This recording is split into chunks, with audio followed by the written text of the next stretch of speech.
I just read Annie Duke's book, Quit, and I think one of the things that's in it that's most helpful for people who are debating leaving academia is her suggestion for how you make a decision about whether you quit or whether you stay with whatever it is you're doing.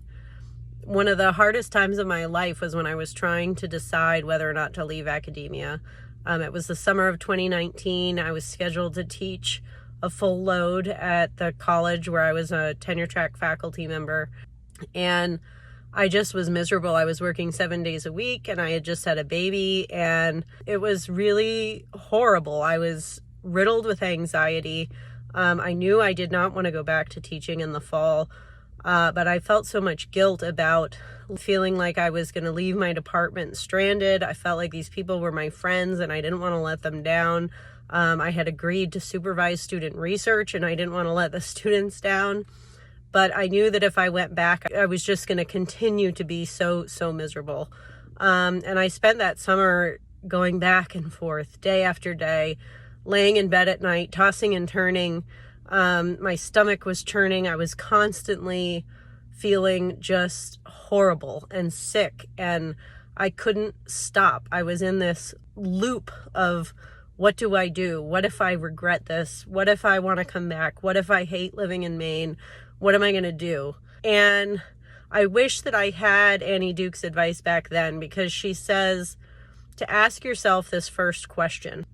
If you stay in your current situation, a year from now, what is the probability that you would still be unhappy? And if I were to answer that question back in 2019, what is the probability that a year from now I'll still be unhappy? My answer would have been 100%, without a doubt. Then Annie Duke says, ask yourself the second question.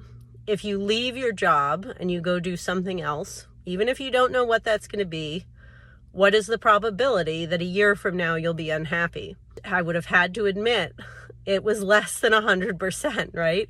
If I left, even though I didn't know what I was going to do, there was not a 100% chance that I would still be unhappy.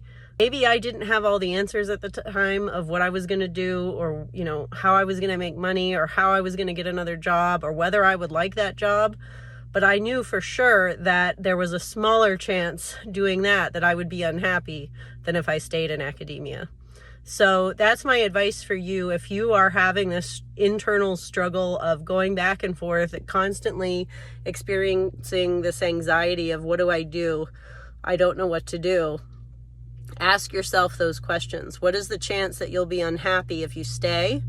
And what is the chance that you'll be unhappy if you leave? Good luck.